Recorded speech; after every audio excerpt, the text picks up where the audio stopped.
बेफिक्र हो जाओ। सो दिलों धन्यवाद करते हैं अरविंद केजरीवाल जी, दिल्ली के सीएम साडे विच पहुंचे ने, बहुत बहुत धन्यवाद साडे विच पहुंचे ने। So really thanks to you.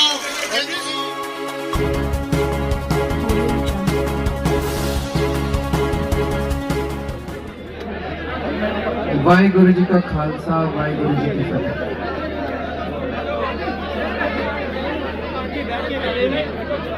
मैं अपनी बात शुरू करूं उसके पहले एक बात आप लोगों से पूछना चाहता हूं। अभी मैं एयरपोर्ट से आ रहा था, मैं दिल्ली से आया, सीधा चंडीगढ़ एयरपोर्ट पे उतरा, वहां से सीधा आपके धरने पे आया हूं। अभी जब एयरपोर्ट से आ रहा था तो दो कदम पे होर्डिंग लगे हुए थे चन्नी साहब के, उसमें लिखा हुआ था कि हमने 36,000 कच्चे कर्मचारी पक्के कर दिए। तो उसमें आप में से भी कई सारे पक्के हुए होंगे, कोई पक्का नहीं किया, तो वो झूठ बोल रहे हैं। क्योंकि मेरे पास अभी थोड़े दिन पहले पंजाब के सफाई कर्मचारी भी आए थे, 36 बंदे भी नहीं हुए। वो सफाई कर्मचारी कह रहे थे जी हमारे को पक्का नहीं कर रहे। तो मैंने कहा जी चन्नी साहब कह रहे 36,000 कर्मचारी पक्के कर दिए, बोले जी हमारा एक भी नहीं करा। तो मैं सोच रहा था कि इतने बड़े बड़े होर्डिंग लगा रखे हैं कि 36,000 कर्मचारी पक्के कर दिए, उसमें ना तो कोई टीचर हुआ ना कोई सफाई कर्मचारी हुआ, तो वो 36,000 सफाई कर्मचारी कौन से पक्के किए? मेरे तो झूठ बोल रहे हैं। दोस्तों मैं अभी यहाँ पे बैठ के आपके नेताओं की सारी बातें सुन रहा था। उन्होंने बताया कि इसी धरने पे लगभग सारे नेता आ चुके हैं, कैप्टन साहब भी आए, मनप्रीत बादल भी आपके किसी धरने पे पहुंचे, सारे पार्टियों के सारे नेता आ चुके हैं। मेरे ख्याल से आप लोग भी भाषण सुन सुन के पक गए होंगे। जिंदगी आपकी भाषण सुन सुन के बीत गई, जिंदगी आपकी वादे सुन सुन के बीत गई। मैं ये सोच रहा था कि यहाँ बैठे हुए ये लोग सोच रहे होंगे कि ये भी एक आ गया, ये भी अब भाषण देने आ गया, ये भी अब वादे करके चला जाएगा। तो मैं ये पहली चीज तो ये कहना चाहता हूं कि दिल्ली के अंदर आप सब लोगों के दोस्त यार रिश्तेदार रहते होंगे। आपने सुना होगा कि दिल्ली के अंदर शिक्षा व्यवस्था कितनी अच्छी हो गई, सुना है कि नहीं सुना है? मानते हो अच्छी हो गई? दिल्ली के अंदर जो स्कूल इतने अच्छे हो गए, दिल्ली के अंदर सरकारी स्कूल जो इतने अच्छे हो गए, वो केजरीवाल ने नहीं करे, वो मनीष सिसोदिया ने नहीं करे, वो हमारे टीचर्स ने करे हैं वहां पे। ये मैं आपको खुश करने के लिए नहीं कह रहा। दिल्ली के इतने स्कूलों में 16 लाख बच्चे पढ़ते हैं हमारे दिल्ली के सरकारी स्कूलों में। पंजाब के सरकारी स्कूलों में 24 लाख बच्चे पढ़ते हैं। इन 16 लाख बच्चों का भविष्य पहले, हमारी सरकार बनने के पहले इन 16 लाख बच्चों का भविष्य खतरे में था, अंधकार में था। स्कूलों में कोई पढ़ाई नहीं होती थी, सरकारी स्कूलों का माहौल खराब था। हमारी सरकार आने के बाद क्या हुआ? हमने कोई टीचर नहीं निकाला, वही टीचर काम कर रहे हैं जो पहले काम कर रहे थे। हमने बस माहौल बदल दिया। अब टीचरों को लगने लगा कि ये हमारी सरकार आ गई है, ये हमारे साथ खड़ी है। उन्हीं टीचर्स ने, जो टीचर पहले काम कर रहे थे, उन टीचरों ने कमाल करके दिखा दिया, पूरे दिल्ली की शिक्षा व्यवस्था बदल दी। टीचरों के जितने मसले थे वो सारे मसले मैंने ठीक करे और टीचरों ने मेरे बच्चों की पढ़ाई ठीक कर दी। मैं आज केवल ये कहने आया हूं कि मैं भी आपको वादा करके जा रहा हूं कि हमारी सरकार आएगी तो आपको पक्का करेंगे, लेकिन मैं इस बात पे आपको भरोसा दिला रहा हूं कि दिल्ली में करके आया हूं टीचरों के मसले हल, इसीलिए पंजाब के अंदर भी मसले हल करेंगे।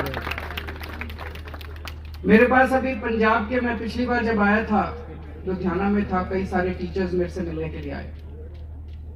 उन्होंने बताया जी कई सारे स्कूल ऐसे हैं जिसमें एक भी टीचर नहीं है, 7वीं क्लास तक के स्कूल है। कई सारे स्कूल ऐसे हैं जिसमें एक टीचर है, 7वीं क्लास तक का स्कूल है। पढ़ाई के नाम पे कुछ भी नहीं है, उस पर पुताई कर देते हैं और उसको स्मार्ट स्कूल बोल देते हैं। मुझे बड़ा दुख है, परसों प्रगट सिंह जी ने, शिक्षा मंत्री हैं, उन्होंने ट्वीट करा कि पंजाब के अंदर बहुत शानदार, देश के सबसे शानदार स्कूल है। मैं उनसे कहना चाहता हूं प्रगट सिंह जी से कि एक बार आके इन टीचर से मिलके इनसे पूछो कि पंजाब के स्कूल कितने अच्छे हैं। ये अपना दर्द बताएंगे आप लोगों को, तब आपको पता चलेगा कि पंजाब के स्कूल कितने अच्छे हैं। अगर आप समस्या ही नहीं समझोगे तो समस्या का समाधान क्या निकालोगे? उन्होंने, टीचरों ने बताया कि हमें 6-6 हजार रुपए तनख्वाह मिलती है हर महीने। हमारे दिल्ली के अंदर 15,000 रुपए मिनिमम वेज है, न्यूनतम मजदूरी है। अगर एक मजदूर ईंट उठाने का, पुताई का काम करता है, उसको 15,000 रुपए मिलते हैं, टीचर को 6,000 रुपए, इतनी डिग्री लेने के बाद। तो मैं आपको केवल ये कहना चाहता हूं, आपके 18 साल, 2003 में आपकी भर्ती हुई थी, 18 साल में 10 साल अकाली दल के थे, उन्होंने कुछ नहीं करा। 8 साल कांग्रेस के थे, उन्होंने कुछ नहीं करा। एक बार, एक मौका आप अपने छोटे भाई को देके देखो। एक मौका, एक बात तो मान सकते हैं भाई, जब इन्होंने 10 साल में कुछ नहीं करा, 8 साल में कुछ नहीं करा, तो अब ये तो करने वाले हैं नहीं, ये तो वैसे ही वादे करेंगे आपके पास आके। एक बार ट्राई करके देख सकते हैं, अगर हम ना करें तो अगली बार हमें लात मार के भगा देना। एक बार आज मैं आपको कह के जा रहा हूं, क्योंकि जैसे हमने दिल्ली में, हमारा सबसे बड़ा मुद्दा शिक्षा है, आम आदमी पार्टी का, हम भी आंदोलन से निकले हुए हैं, आपकी तरह हम लोग आंदोलन से निकले हुए हैं। सबसे बड़ा मुद्दा शिक्षा है कि जिस भी स्टेट में जाके हम सरकार बनाएंगे, सबसे पहले स्कूल ठीक करेंगे, कॉलेज ठीक करेंगे। तो वो हम आपको खुश किए बिना कर ही नहीं सकते। अगर आपके मन में दर्द रहेगा, अगर आप दुखी रहोगे, तो आप क्लास में नहीं पढ़ा सकते। जब तक हम आपके अंदर भावना ना भरे। दिल्ली के टीचरों को हमने फॉरेन भेजा ट्रेनिंग करने के लिए। हमारे टीचर कनाडा जाते हैं, इंग्लैंड जाते हैं, अमेरिका जाते हैं, स्विट्जरलैंड जाते हैं, न्यूजीलैंड गए हैं हमारे टीचर ट्रेनिंग करने के लिए। कभी किसी ने सरकारी स्कूल के टीचरों को ट्रेनिंग करने के लिए विदेश भेजा? हम टीचरों को ट्रेनिंग करने के लिए विदेश भेज रहे हैं, और पंजाब सरकार अपने टीचरों को पानी की टंकी पे भेज रही है। इसको बदलना है। तो आज मैं आपको केवल ये वादा नहीं करके जा रहा कि आपको पक्का करेंगे, वो तो करेंगे ही करेंगे, वो तो छोटी बात है। मैं आप सब लोगों का आह्वान करने के लिए आया हूं, आप सब लोगों को आमंत्रित करने के लिए आया हूं कि अगली सरकार बनने के बाद आप सब लोगों के साथ मिलकर पंजाब का भविष्य बदलेंगे।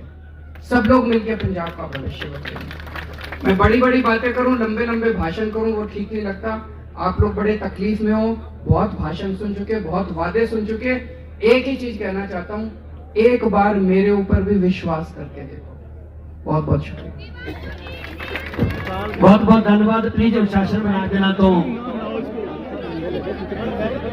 अपनी हक्की मंगां नूं लैके दृढ़ इरादे दे नाल बैठे अध्यापक, जिन्हां नूं कि नेशन बिल्डर कहा जाता है, कौम दे निर्माता कहा जाता है, अज वो जिन्हां नूं क्लासां दे विच होना चाहिए सी, जिन्हां नूं बच्चों का भविख बनाउंदे होना चाहिए सी, अज वो अपने भविख नूं लैके चिंतित ने,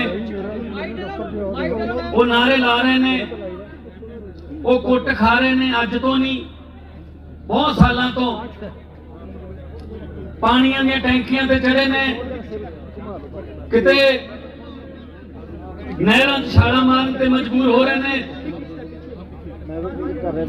वो ये नहीं हैगा कि वो क्वालीफाइड नहीं है, 2-2 3-3 बारी टेट पास ने, ETT पास ने, BEd, MSc, PhD, कोई डिग्री नहीं छड़ी। वो सारिया डिग्रियां पास की हुई ने, पर फिर भी अपने चुल्हे की चिंता। तो फिर असी किवें अपने बच्चों नूं ਬਾਹਰਲੇ ਮੁਲਕਾਂ ਜਾਣ ਤੋਂ ਰੋਕੀਏ ਕਿ ਆਈਲੈਟਸ ਕਰੋ ਤੇ ਭਾਜੋ ਇਥੋਂ। ਕਾਰਨ ਜਿਨ੍ਹਾਂ ਨੇ ਸਾਡੇ ਬੱਚਿਆਂ ਦਾ ਭਵਿੱਖ ਬਣਾਉਣਾ ਉਹ ਆਪਣੇ ਭਵਿੱਖ ਲਈ ਲੜਾਈ ਲੜ ਰਹੇ ਨੇ। ਕੋਈ ਇੱਥੇ ਪੁੱਛਦਾ ਨਹੀਂ, ਕੋਈ ਇੱਥੇ ਵਾਲੀਬਾਲ ਸਹਿ ਨਹੀਂ ਸਾਡਾ। ਆ ਬੈਠੇ ਆ ਨਵੇਂ ਨਵੇਂ ਤਰੀਕੇ ਲੱਭਦੇ ਆ ਕਿ ਖਬਰ ਆ ਜੇ ਸਾਡੀ। ਅੱਗਾ ਲਾ ਰਹੇ ਨੇ ਟੈਂਕੀਆਂ ਤੇ ਚੜ ਕੇ, ਟਾਵਰਾਂ ਤੇ ਚੜ ਰਹੇ ਆ ਤੇ ਸਰਕਾਰਾਂ ਸਿਰਫ ਐਲਾਨ ਕਰ ਰਹੀਆਂ ਨੇ, ਸਿਰਫ ਐਲਾਨ। ਸਕੂਲ ਨੂੰ ਬਾਹਰੋਂ ਰੰਗ ਕਰਕੇ ਸਮਾਨ ਥੋੜੀ ਬਣਦਾ। ਸਕੂਲ ਦੇ ਅੰਦਰ ਕੀ ਹੋ ਰਿਹਾ ਹੈ, ਸਕੂਲ ਦੇ ਅੰਦਰੋਂ ਬੱਚਾ ਕੀ ਸਿੱਖ ਕੇ ਆ ਰਿਹਾ ਹੈ, ਸਕੂਲ ਦੇ ਅੰਦਰ ਟੀਚਰਾਂ ਨੂੰ ਕੀ ਮਾਹੌਲ ਮਿਲ ਰਿਹਾ। ਮੈਂ ਖੁਦ ਇੱਕ ਟੀਚਰ ਦਾ ਬੇਟਾ, ਮੈਨੂੰ ਪਤਾ ਇਸ ਮਾਹੌਲ ਦਾ। ਕਿੰਨੇ ਸਕੂਲ ਨੇ ਸਿੰਗਲ ਟੀਚਰ ਪੰਜਾਬ 'ਚ, ਕਿੰਨੇ ਸਕੂਲ ਨੇ ਟੀਚਰਲੈਸ, ਕਿੰਨੇ ਸਕੂਲ ਨੇ ਜਿੱਥੇ ਸਿਰਫ ਪੀਐਨ ਹੈ, ਕਿੰਨੇ ਸਕੂਲ ਨੇ ਜਿੱਥੇ ਟੀਚਰ ਸਿਰਫ ਮਿਡ ਡੇ ਮੀਲ ਦੀ ਜ਼ਿੰਮੇਵਾਰੀ ਨਿਭਾਉਂਦੇ ਨੇ। ਕੀ ਕਰਨਗੇ ਫਿਰ ਲੋਕ? ਕੀ ਕਰਨ? ਬਦਨਾਮ ਹੋ ਜਾਂਦੇ ਨੇ ਸਰਕਾਰੀ ਸਕੂਲ ਕਿ ਪੜ੍ਹਾਈ ਹੈ ਨਹੀਂ। ਟੀਚਰਾਂ ਦੀ ਕੁਆਲੀਫਿਕੇਸ਼ਨ 'ਚ ਕੋਈ ਕਮੀ ਨਹੀਂ, ਟੀਚਰਾਂ ਦੀ ਕੁਆਲੀਫਿਕੇਸ਼ਨ 'ਚ ਕੋਈ ਕਮੀ ਨਹੀਂ, ਪਰ 6000 ਰੁਪਏ ਮਹੀਨਾ ਨਰੇਗਾ ਦੀ ਦਿਹਾੜੀ ਤੋਂ ਵੀ ਘੱਟ। ਮਜ਼ਾਕ ਕਰਦੇ ਸਾਡੇ ਨਾਲ, ਇਹ ਸ਼ਰਮ ਨਹੀਂ ਆਉਂਦੀ ਇਹਨਾਂ ਨੂੰ? ਵੀਰੋ ਇਹ ਕੋਝਾ ਮਜ਼ਾਕ ਹੈ ਸਾਡੇ ਨਾਲ ਕਿ ਜਿਹੜੀਆਂ ਡਿਗਰੀਆਂ ਲੈ ਕੇ ਪਹਿਲਾਂ ਜਵਾਨੀਆਂ ਗਾਲਤੀਆਂ ਯੂਨੀਵਰਸਿਟੀਆਂ 'ਚ, ਕਾਲਜਾਂ 'ਚ, ਹੁਣ ਧਰਨਿਆਂ ਤੇ ਓਵਰਏਜ ਹੋ ਕੇ ਬੈਠੇ ਬੈਠੇ ਡਾਂਗਾ ਖਾਂਦੇ ਖਾਂਦੇ, ਪਾਣੀ ਦੀਆਂ ਬਾਛੜਾਂ, ਚੁੰਨੀਆਂ ਲੈਂਦੀਆਂ ਨੇ, ਪੱਗਾਂ ਢਹਿੰਦੀਆਂ ਨੇ, ਡਿਗਰੀ ਲੈ ਕੇ ਘਰੇ ਆ ਜਾਂਦੇ ਆ ਤੇ ਮਾਂ ਕਹਿੰਦੀ ਹੈ ਪੁੱਤ ਭੈਣ ਦਾ ਵਿਆਹ ਕਰਨਾ ਹੈ ਜਾਂ ਡਿਗਰੀ ਲੈ ਕੇ ਸਰਕਾਰ ਕੋਲੇ ਜਾ। ਮਾਂ ਖੰਡ ਵਾਲਾ ਦਹੀਂ ਮੂੰਹ 'ਚ ਪਾ ਕੇ ਸਵੇਰੇ ਸਵੇਰੇ ਤੋਰਦੀ ਹੈ ਪੁੱਤ ਨੂੰ ਚੰਡੀਗੜ੍ਹ, ਡਿਗਰੀ ਲੈ ਕੇ ਆਊਗਾ ਅੱਜ, ਤੇ ਸ਼ਾਮ ਨੂੰ ਹੋਈ ਪੁੱਤ ਪੱਗ ਕੱਛ ਦੇ ਵਿੱਚ ਹੁੰਦੀ ਆ, ਲਹੂ ਲਹਾਨ ਸਿਰ ਲੈ ਕੇ ਆਉਂਦਾ। ਕੀ ਹੋ ਗਿਆ ਪੁੱਤ? ਬੇਬੇ ਲਾਠੀ ਚਾਰਜ ਹੋ ਗਿਆ ਉੱਥੇ ਤੇ ਬਹੁਤ ਮੁੰਡੇ ਕੁੱਟੇ ਗਏ, ਉੱਥੇ ਕੁੜੀਆਂ ਦੀਆਂ ਚੁੰਨੀਆਂ ਲੈ ਗਈਆਂ, ਫਿਰ ਮਾਂ ਦੀ ਬਦਦੁਆ ਨਿਕਲਦੀ ਹੈ। ਮੁੱਖ ਮੰਤਰੀ ਸਾਹਿਬ 6000 ਦੇ ਵਿੱਚ ਇੱਕ ਮਹੀਨੇ ਤਾਂ ਆਪਦਾ ਇੱਕ ਦਿਨ ਦਾ ਗੁਜ਼ਾਰਾ ਕਰਦਾ ਹੋ ਸਕਦਾ ਹੈ, ਪੂਰਾ ਮਹੀਨਾ ਨਹੀਂ ਲੰਘਦਾ। ਇੱਕ ਮਹੀਨੇ ਤਾਂ ਪੰਜਾਬ ਦਾ, ਇੰਡੀਆ ਦਾ ਇੱਕ ਵੀ ਜੇ ਨੇਤਾ 6000 ਦੇ ਵਿੱਚ ਇੱਕ ਮਹੀਨਾ ਕੱਟ ਲਵੇ, ਅਸੀਂ ਕੱਟਣ ਨੂੰ ਤਿਆਰ ਬੈਠੇ ਆ। ਭਾਵੇਂ ਦੇ ਅਸੀਂ 17 ਸਾਲ ਹੋ ਗਏ ਸਾਨੂੰ ਨੌਕਰੀਆਂ ਕਰਦਿਆਂ ਨੂੰ, ਕੁੱਟ ਖਾਂਦਿਆਂ ਨੂੰ। ਪਹਿਲਾਂ ਅਸੀਂ ਅਕਾਲੀ ਦਲ ਦੀ ਕੁੱਟ ਖਾਧੀ, ਅਕਾਲੀ ਦਲ ਦੀ ਕੁੱਟ ਪੂਰੇ 10 ਸਾਲ ਖਾਧੀ, ਕੁੱਟਿਆ ਨਾਲੇ ਲੁੱਟਿਆ ਨਾਲੇ ਸਾਡਾ ਸਰਵੋਤਮ ਮਿਲਿਆ। ਅਸੀਂ ਉਸ ਤੋਂ ਬਾਅਦ 29 ਦਸੰਬਰ 2015 ਨੂੰ ਸਾਡੇ ਇੱਥੇ ਕੈਪਟਨ ਅਮਰਿੰਦਰ ਸਿੰਘ ਜੀ ਇਸ ਧਰਨੇ ਦੇ ਵਿੱਚ, ਜਿਵੇਂ ਅੱਜ ਤੁਸੀਂ ਆਏ ਹੋ ਐਵੇਂ ਸਾਡੇ ਵਿੱਚ ਆਏ ਸੀ। 29 ਦਸੰਬਰ 2015 ਨੂੰ ਇਹ ਮਾਰਨਾ ਹੀ ਪੈਣਾ ਇਹਦੇ ਵਿੱਚ ਐਲਾਨ ਕਰਕੇ ਗਏ ਸੀ ਵੀ ਜਿਸ ਦਿਨ ਅਸੀਂ ਆਏ ਸਾਡੀ ਗਵਰਨਮੈਂਟ ਬਣੀ, ਪਹਿਲੀ ਕੈਬਨਿਟ ਦੇ ਵਿੱਚ ਅਸੀਂ ਤੁਹਾਨੂੰ ਰੈਗੂਲਰ ਕਰਾਂਗੇ, ਪਹਿਲੀ ਕੈਬਨਿਟ ਦੇ ਵਿੱਚ। ਅੱਜ ਪੂਰਾ 5 ਸਾਲ ਦਾ ਸਮਾਂ ਲੱਗਣ ਤੋਂ ਬਾਅਦ, ਪੂਰਾ 5 ਸਾਲ ਦਾ ਸਮਾਂ ਲੱਗਣ ਤੋਂ ਬਾਅਦ ਅਸੀਂ ਅੱਜ ਵੀ 6-6000 ਦੇ ਉੱਤੇ ਕੰਮ ਕਰ ਰਹੇ ਹਾਂ। ਪੰਜਾਬ ਭਰ ਦੇ ਵਿੱਚ ਅਕੈਡਮਿਕ, ਨਾਨ ਅਕੈਡਮਿਕ ਕੰਮ ਅਸੀਂ ਸਕੂਲਾਂ ਦੇ ਵਿੱਚ ਕਰਦੇ ਹਾਂ। ਅਸੀਂ ਜੋ ਸਾਡੇ ਪਰਿਵਾਰ ਹੈ, ਤੁਸੀਂ ਅੰਦਾਜ਼ਾ ਲਾਓ ਕਿਵੇਂ ਪਲਦੇ ਹੋਣਗੇ। ਸਾਡੇ ਟੈਂਪਰੇਰੀ ਟੀਚਰ ਪੂਰੇ ਪਾਰਟ ਟਾਈਮ ਜੌਬ ਕਰਦੇ ਆ, ਖੇਤਾਂ ਦੇ ਵਿੱਚ ਕੰਮ ਕਰਦੇ ਆ। ਉਸ ਤੋਂ ਇਲਾਵਾ ਇੱਥੋਂ ਜਿਹੜੀ ਆਵਾਜ਼ ਆਉਂਦੀ ਹੈ, ਵੀਰ ਜੀ ਤੁਸੀਂ ਸਾਡੇ ਹੱਕ ਨਹੀਂ ਆਏ, ਕਿਰਪਾ ਕਰਕੇ ਜੇ ਸਾਡੇ ਹੱਕ ਆਏ ਬੜਾ ਪਿੱਛੇ ਸਾਨੂੰ ਦੁੱਖ ਦਰਦ ਬੜਾ ਉਗੜੇ ਪਏ ਆ। ਅਸੀਂ ਸਾਡੇ ਦੁੱਖ ਦਰਦ ਸੁਣ ਲਓ, ਕੋਈ ਨਾ ਬੋਲੋ ਪਲੀਜ਼, ਪਲੀਜ਼ ਕੋਈ ਨਾ ਬੋਲੋ। ਅਸੀਂ ਪਾਰਟ ਟਾਈਮ ਜੌਬ ਕਰਦੇ ਆ। ਸਾਡੇ ਲੇਡੀ ਟੀਚਰ ਆ ਜਿਹੜੇ ਪਾਰਟ ਟਾਈਮ ਲੋਕ ਘਰਾਂ ਦੇ ਵਿੱਚ ਜਾ ਕੇ ਲੋਕਾਂ ਦੇ ਪੋਚੇ ਮਾਰਦੇ ਆ। ਕੌਣ? MA BEd, +2 ETT, BA BEd. ਮੈਂ ਸਰ 6 ਐਮਏ ਕੀਤੀਆਂ, ਟੈਟ ਕਲੀਅਰ ਹੈ, ਬੀਐਡ ਕੀਤੀ ਹੈ, ਔਰ ਮੈਂ 6000 ਦੇ ਵਿੱਚ ਪੂਰਾ ਇੱਕ ਮਹੀਨਾ ਕੱਟਦਾ। ਅਸੀਂ ਮੰਗ ਕਰਦੇ ਪੰਜਾਬ ਦੀ ਸਰਕਾਰ ਤੋਂ ਸਾਨੂੰ ਐਸਐਚਓ ਸਾਹਿਬ ਕੋਈ ਖਤਰਾ ਨਹੀਂ, ਪਲੀਜ਼ ਸਾਨੂੰ ਬੋਲ ਕੋਈ ਨਾ ਵਿੱਚ ਬੋਲੋ ਪਲੀਜ਼ ਕਿਰਪਾ ਕਰਕੇ।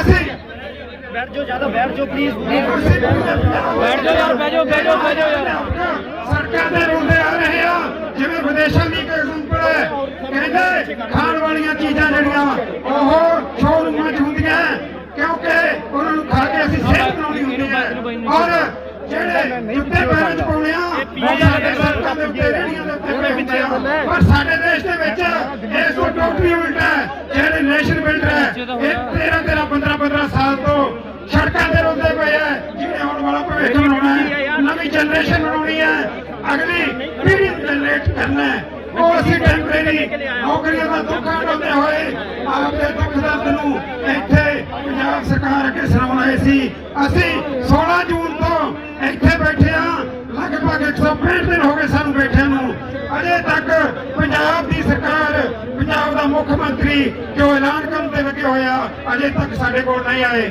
ਅਸੀਂ ਅਪੀਲ ਉਹਨਾਂ ਕੋਲ ਕਰਨ ਲਈ ਆਈ ਸੀ ਤੁਸੀਂ ਆਏ ਹੋ ਤੁਹਾਡਾ ਧੰਨਵਾਦ ਤੁਸੀਂ ਸਾਡਾ ਦੁੱਖ ਦਰਦ ਮਹਿਸੂਸ ਕੀਤਾ ਬਹੁਤ ਬਹੁਤ ਸ਼ੁਕਰੀਆ ਅਸੀਂ ਦੱਸਾਂਗੇ शांत हो जाओ शांत ਅਸੀਂ ਧੰਨਵਾਦੀ ਆ ਕਿ ਸਾਡਾ ਦੁੱਖ ਦਰਦ ਸਮਝਦੇ ਹੋਏ ਸਾਡੇ ਵਿੱਚ ਪਹੁੰਚੇ ਭਗਵੰਤ ਮਾਨ ਸਰ ਤੇ ਕੇਜਰੀਵਾਲ ਸਰ ਅਸੀਂ ਬਹੁਤ ਧੰਨਵਾਦੀ ਆ ਕਿਉਂਕਿ 18 ਸਾਲ ਹੋ ਗਏ ਸਾਨੂੰ ਸੜਕਾਂ ਤੇ ਰੋਲਦਿਆਂ ਨੂੰ 6000 ਰੁਪਇਆ ਤਨਖਾਹ ਲੈਣੇ ਅਸੀਂ ਉਹ ਬੱਚੇ ਪੜਾਏ ਜਿੱਥੇ ਕੋਈ ਜਾ ਨਹੀਂ ਸੀ ਸਕਦਾ ਜਿੱਥੇ ਕੋਈ ਜਾਂਦਾ ਨਹੀਂ ਸੀ ਝੁੱਗੀਆਂ ਝੱਪੜੀਆਂ ਦੇ ਬੱਚੇ ਅਸੀਂ ਸਕੂਲਾਂ ਦੇ ਨਾਲ ਜੋੜੇ ਉਹਨਾਂ ਦਾ ਭਵਿੱਖ ਬਣਾਇਆ ਉਹ ਅੱਜ ਚੰਗੇ ਮੁਲਾਜ਼ਮ ਬਣ ਗਏ ਪਰ ਸਾਡੇ ਲੋਕ ਅੱਜ ਉੱਥੇ ਹੀ ਖੜੇ ਆ 6000 ਤਨਖਾਹ ਤੇ ਜਦੋਂ ਸਾਡੇ ਅਧਿਆਪਕ ਦਾ ਘਰ ਦਾ ਗੁਜ਼ਾਰਾ ਨਹੀਂ ਹੁੰਦਾ ਤੇ ਸਾਨੂੰ ਸਿਲਾਈ ਕਰਨੀ ਪੈਂਦੀ ਆ ਤੇ ਸਾਡੇ ਜਿਹੜੇ ਮੁੰਡੇ ਆ ਉਹ ਆਪਣੇ ਪਿੰਡ 'ਚ ਰੇਹੜੀ ਨਹੀਂ ਲਾਉਂਦੇ ਕਿਸੇ ਦੂਜੇ ਪਿੰਡ 'ਚ ਲਾਉਂਦੇ ਆ ਕੋਈ ਇਹ ਨਾ ਕਹਦੇ ਭਾਈ ਸਾਡਾ ਸਰ ਇੱਥੇ ਰੇਹੜੀ ਲਾਉਂਦਾ ਆ